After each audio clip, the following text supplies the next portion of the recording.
Hi guys, this is Vysh from Vysh IAS and we are continuing the History NCERT series. We are doing class 8 and part 1 of that class 8. I told you there is one more textbook, part 2. Both have at least 5 to 6 chapters. So this is chapter number 4 of part 1 of class 8. Okay, and this chapter is about the tribal movements. Lot of tribal movements in ancient medieval history we have seen. Now it's about the modern history. So in Spectrum series I have a dedicated chapter for it. Chapter 17 and 18, please watch it. Detailed explanation of all the locations, leader names, everything, prelims perspective, all questions are covered there. Sample questions are there, and more questions if you need you can buy our this thing MCQ PDF. Okay, it's available in this Facebook page shown here, www.facebook.com/IAS. All the subjects we have it. Because I'm talking about history series now, you can buy the history first. Okay, other geography is also in progress. Geography plus environment, over 400 questions we have, that also try to buy it. Most students are giving good feedback for that. So only 4 months left, so please try to speed up your preparation. Okay, and this topic I told tribals. Most importantly, Birsa Munda story is given here in detail. That is why I titled it Birsa Munda. The chapter name is something else. So we'll go into the actual PDF now. Download the PDF from the NCERT website, or if you don't find it, let me know. I'll give the link. Now, the tribals, Dikus, and the vision of golden age. Okay, this is what the topic is, or the subject name is. So we'll see. So they're starting with Birsa, and then they'll divert it to somewhere. Then again they'll come back with the Birsa story at the end of this chapter. Okay, that is how this chapter will proceed. First thing itself, you should see this picture. Okay, tribal women. Actually, this I want to show you this name. Okay, Dongria Kandha tribe. Okay, in Orissa. So this massive following question will come. This particular tribe is mentioned 2-3 times in this same chapter. That's why it becomes important. Dongria Kanda, you should remember it is Orissa. Okay, I'll show you a map also, Indian map with locations of a lot of tribe and their locations. Okay, where they are exactly located. So as of now, just remember Dongria Kanda of Orissa. Note it down somewhere in an Excel sheet or something, and just before prelims you can revise it. So timeline, if you see, it is 1895. A man named Birsa was seen roaming in the forest of village of Chota Nagpur in Jharkhand. People said that he had miraculous powers. He could cure all diseases and multiply grain. So there were a lot of legendary stories going about a man Birsa in Chota Nagpur in Jharkhand. Okay. So he himself declared God, and God had appointed him to save the people from trouble, free from the slavery of Dikus. Dikus is actually outsiders. Soon thousands began following Birsa, believing that he was Bhagwan, God, and had come to solve all the problems. 90% of Indians today still believe in many godmen. Nothing can be done about them. How much ever you give literacy to them or teach them or advise them, they are not going to change. That is a different fate. So this was happening in the tribal group also. So that region, now you know the location, like Mundas is in the, this Birsa is actually Birsa Munda. Okay, the tribe is Munda and his name is Birsa.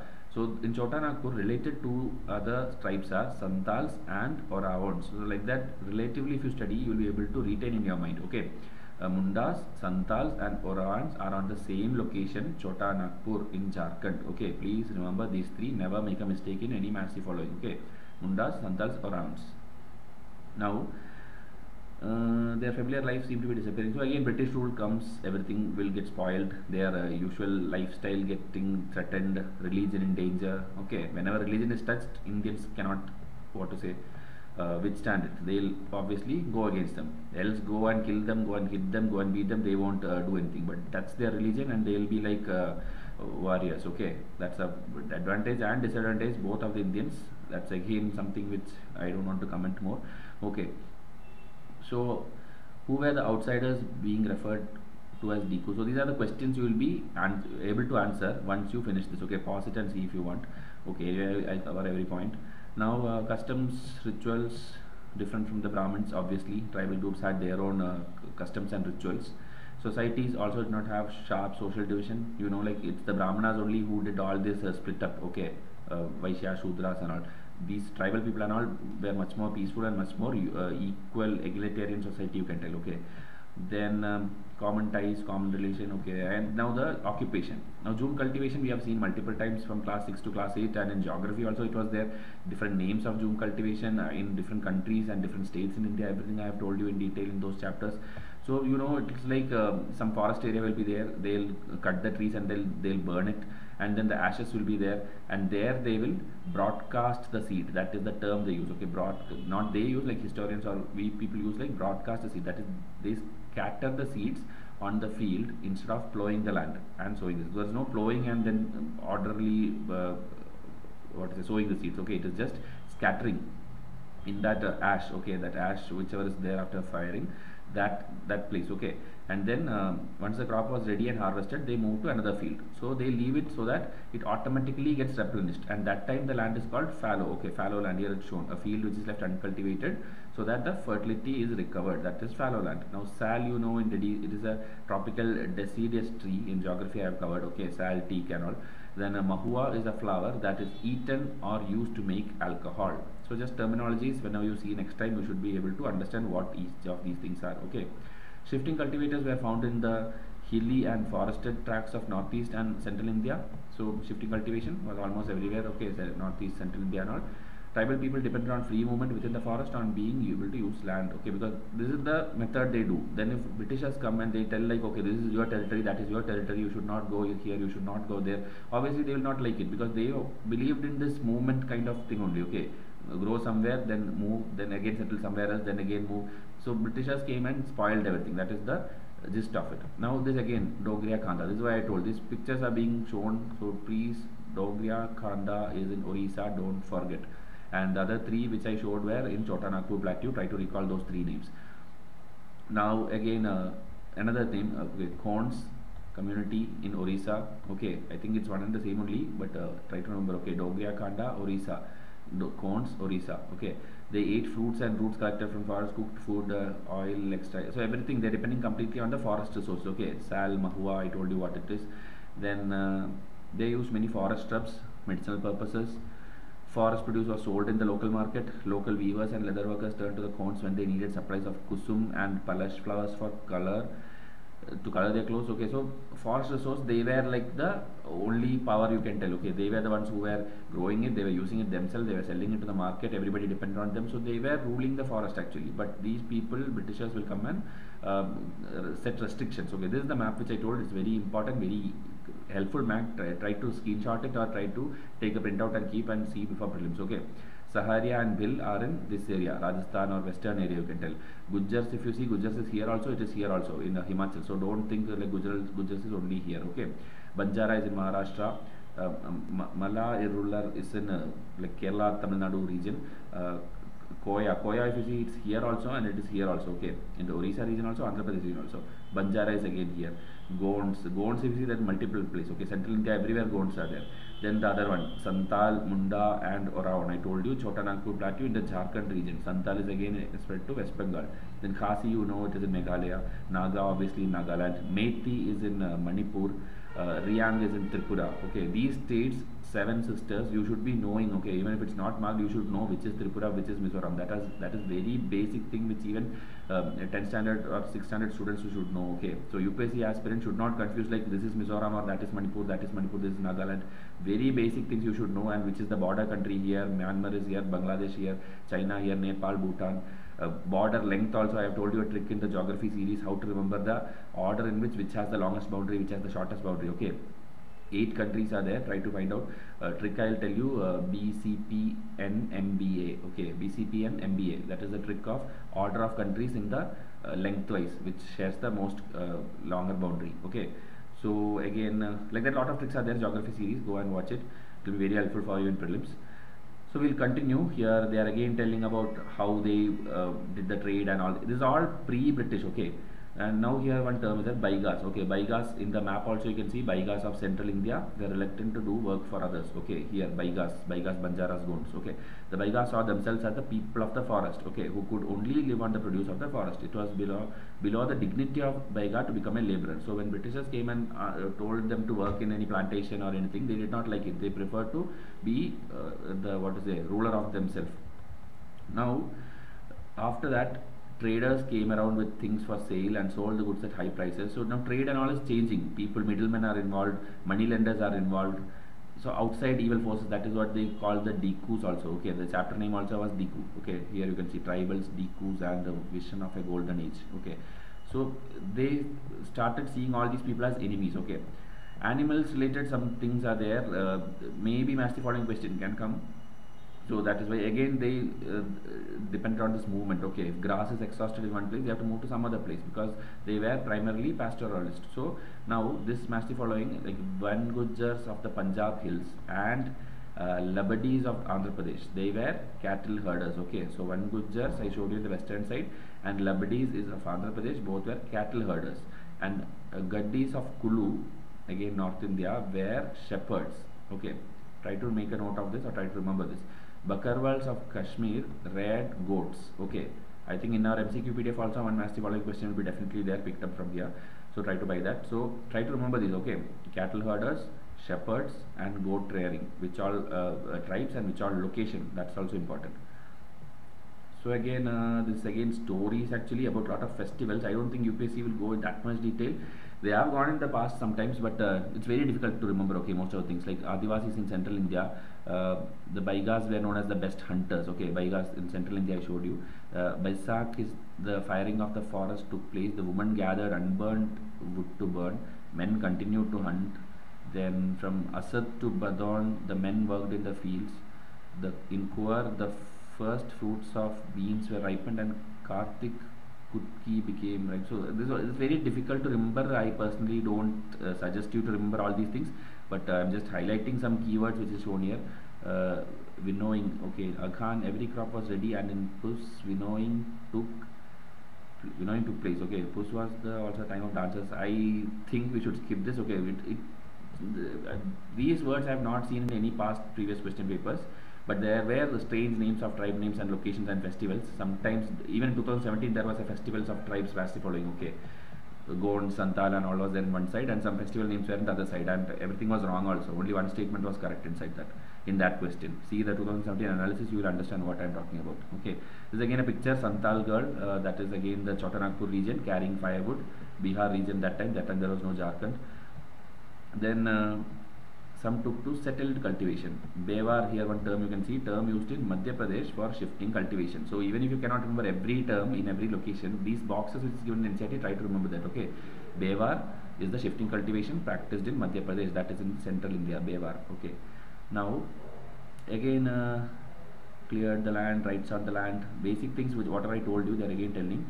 Now British officials saw settled tribal groups like the Gonds and Tantals as more civilized than hunter-gatherers or shifting cultivation. So Britishers viewpoint, like who are settled and having a life, they are civilized, and those who are moving about and doing this hunting gathering, they are uncivilized or barbaric. That is the viewpoint of the British. In case you find any statement like this, you should know. Now what happened to the tribal chief? Before the arrival of the British, in many areas the tribal chiefs were important people. They enjoyed a certain amount of economic power and had the right to administer and control their territories.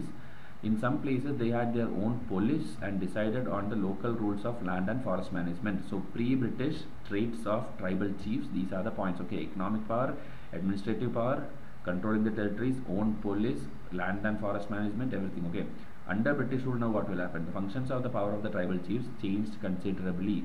They were allowed to keep their land titles over a cluster of villages and rent out lands, but they lost much of their administrative power and were forced to follow laws made by the British officials. So land titles they could control, but not too much administrative power, and they lost all of the economic power or whatever they had initially. Okay, they also had to pay tribute. Okay, that Britishers does for everything. Okay, you do anything you have to pay tax. That was how the Britishers treated Indians. Now what happened to the shifting cultivators? So this is about tribal chiefs. What happened? Okay, now we are just seeing, it's a main question. Mains question can come like this, like explain the transformation of tribal life after the coming of British. Okay, they can put a 10 marker or 15 marker and ask you. So this chapter is the answer for that. Okay, so try to highlight these points and answer, make a note of it, write an answer for it. I'll do it in the history answer writing series, which has been delayed actually. January 5th I was supposed to start, but I couldn't start for some reasons. So what happened to the shifting cultivators? Now the British were uncomfortable with groups who moved about. I told you already, don't have a fixed home. They wanted tribal, again picture is actually Bhill. Okay, Bhill in Gujarat. So at least for which pictures and boxes are given, try to remember Bhill in Gujarat. Okay, shifting cultivation. So groups settled down and became peasant cultivators. Settled peasants were easier to control and administer. That is why they were supporting them. Okay, the British always wanted a regular revenue from the state, so they introduced the land settlements. That is, they measured the land, defined the rights of each individual, and fixed the revenue. Okay, some peasants were declared landowners, other tenants. Like we saw a lot of land revenue methods we already saw in the last chapter. Then British effort to settle June cultivators was not very successful. Okay, Settled plough cultivation is not easy in areas where water is scarce and soil is dry.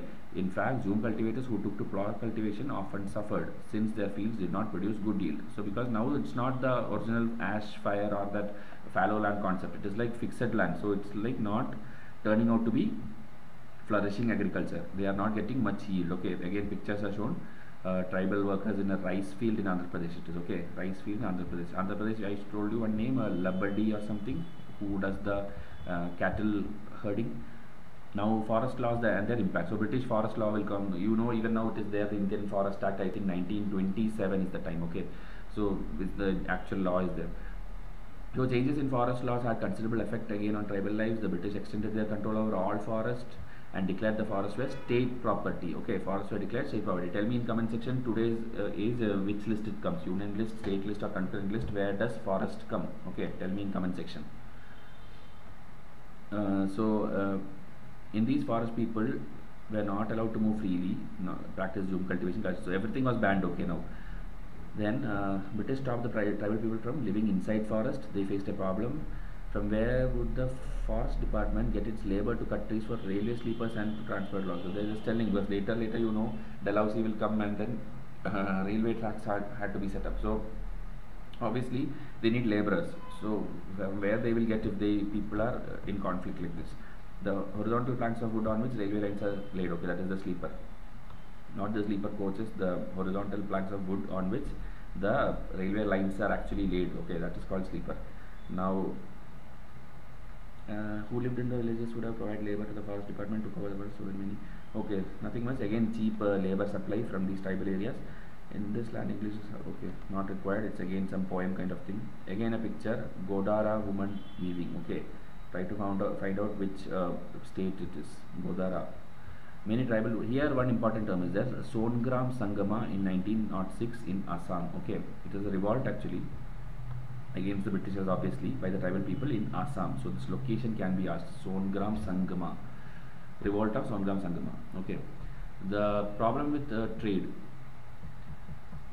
Now here I think silk will be discussed. Silk is another commodity, because again cocoons, silkworm and all is required. So traders and moneylenders were coming into the forest more often, wanting to buy forest produce, offering cash loans and asking them to work for wages. It took tribal groups some time to understand the consequence of what was actually happening. So it's always like that. Indians will take a long time to realize something which is against them. Okay. In the 18th century, Indian silk, okay, here it's important. In the 18th century, Indian silk was in demand in European markets. The fine quality of Indian silk was highly valued and exports from India increased rapidly. As the market expanded, East India Company officials tried to encourage silk production, to meet the growing demand. Hazaribagh in present day Jharkhand, okay. Now Santals is coming to picture. Santals reared cocoons. The traders dealing in silk sent in their agents who gave loans to the tribal people and collected the cocoons. The growers were paid just 3 rupees, 3-4 rupees for 1,000 cocoons. 3-4 rupees is big in that time, but for 1,000 cocoons, obviously you know it is cheap only. And these were then exported to other places, Burdwan or Gaya, okay, Bihar region, and from there 5 times the price it will be sold. Okay, so middleman is making 5 times the profit in between before giving it to the Britishers. So the growers will obviously have very poor condition. Okay, silk growers earned very little. So that is how they were again conflicts. See again coal mines people were working, seeing their faces you will understand like they were not at all happy doing all these kind of works for the Britishers. They had a very miserable life. Okay, coal miners of Bihar. So you should know silkworm, coal mine, everything is in the Bihar, Jharkhand area. Later you will see again tea plantation will be in the Assam region. So like that main professions, which all regions you should know, okay, because distribution of resources is also one topic we have to do in GS1 paper. Then the plight of the tribals who had to go far away from their home in search of work was even worse. From the late 19th century, tea plantations started coming up in the mine, and mining became important. Okay, tea plantation mining, like I told. So tea plantation of Assam and coal mines of Jharkhand, we have already seen that. And miserably low wages, obviously, and they cannot go home also. A closer look. So here few rebellions, few names. Coles, try to see that map again. Okay, you'll see the location. Coles rebelled in 1831. Santals rose in 1855. That is 1855, just before the 1856-57 revolt. Okay. Then Bastar rebellion in central India. So location, timeline, very important. Okay, see 1910. It is a little more nearer to independence. Okay. So Coles 1831, Santals 1855, Buster 1910, Worli revolt in Maharashtra obviously in 1940. So it is even closer. So if they ask a chronology from these four, 1, 2, 3, 4, you should know, okay, because these are mentioned like this in NCERT together. Whenever 3 things, 4 things are there together, UPSC will immediately take it and make a question. Okay, 1 second. Okay, that is why these names has to be remembered. Okay, Coles 1831, Santal, Bastar, Worli. Okay, make any mnemonic if you want to remember the order. Okay, KSBW something. Okay,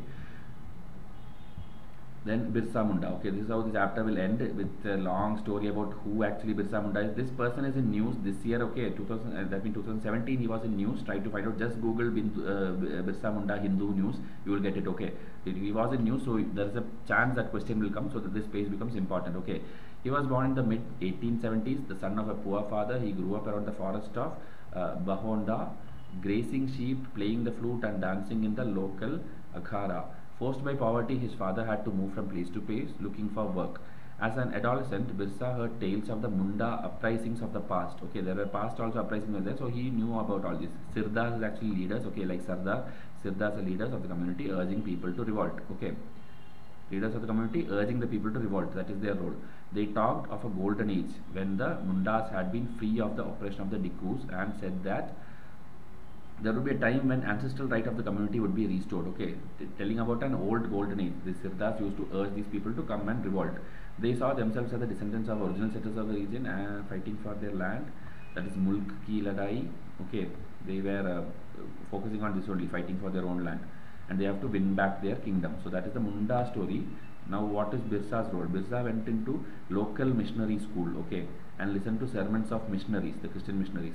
There too he heard it said that it was possible for the Mundas to attain the kingdom of heaven and regain their lost rights. This would be possible if they become good Christians and gave up their bad practices. So Christian missionaries, you know, they were spreading this Christianity because Hinduism and Islam was anyway spread across India.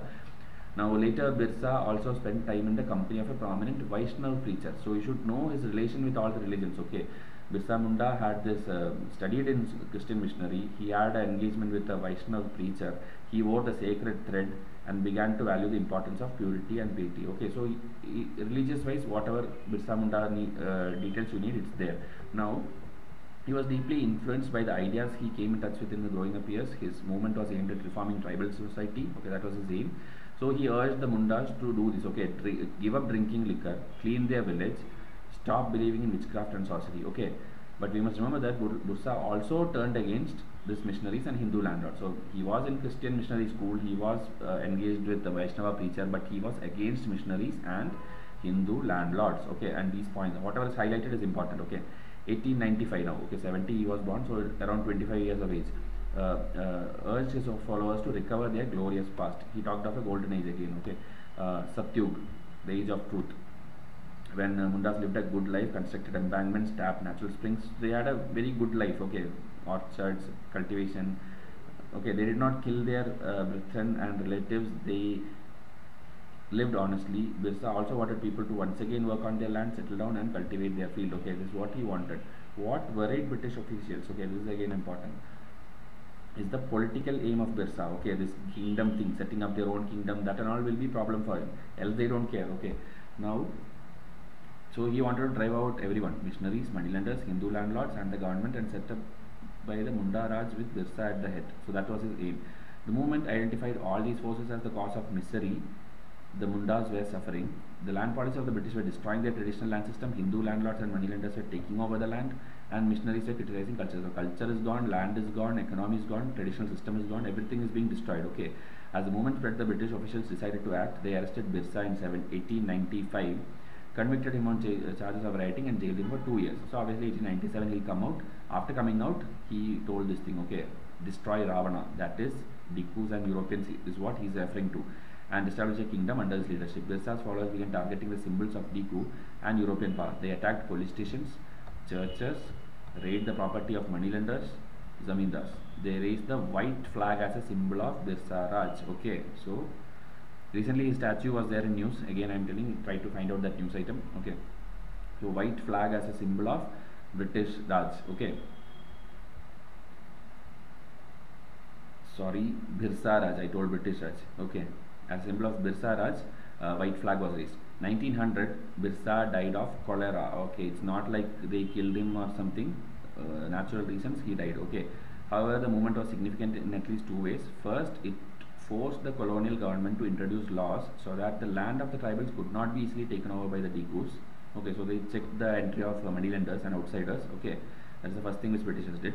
Second, it showed once again that the tribal people had the capacity to protest against injustice and express their anger against colonial rule. They did this in their own specific way, inventing their own rituals and symbols of struggle, that white flag and all. Okay, so that means they have that potential. So Britishers were a little bit alert or cautious, you can tell.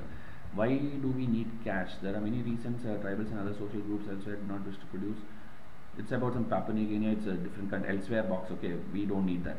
Now the Britishers described the tribal people as uncivilized, you can tell.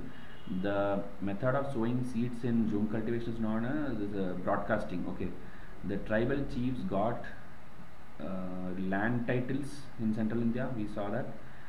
The tribal chief box I showed you. Okay, the tribals went to work in the plantations, tea plantation of Assam and coal mines of Bihar. Okay, let's see whether some more true or false. Okay, Zoom cultivators plow the land and sow. It is actually false. They did that broadcasting thing. Cocoons were bought from the Santals and sold by traders at 5 times. Okay, that is true. Middlemen, you saw that. Birsa urged his followers to purify themselves. Okay, this is true. British wanted to preserve the tribal way of life. No, they did not want to preserve. They wanted their own laws. Okay, so that is what is there. Now, other questions are there which can be important. Okay, like they can ask like this: what was Birsa's vision of a golden age? Why do you think vision appealed to the people of region? So UPSC usually takes these kind of things, okay, related to personalities if they are in news. So these questions, pause and try to answer it yourself. If you are able to answer in just a 2-liner, 3-liner, that is more than enough. In the exam hall, we can again make it up for, as per the UPSC demand. Okay. So I'll come up with the next video soon. Till then, thank you and have a nice day.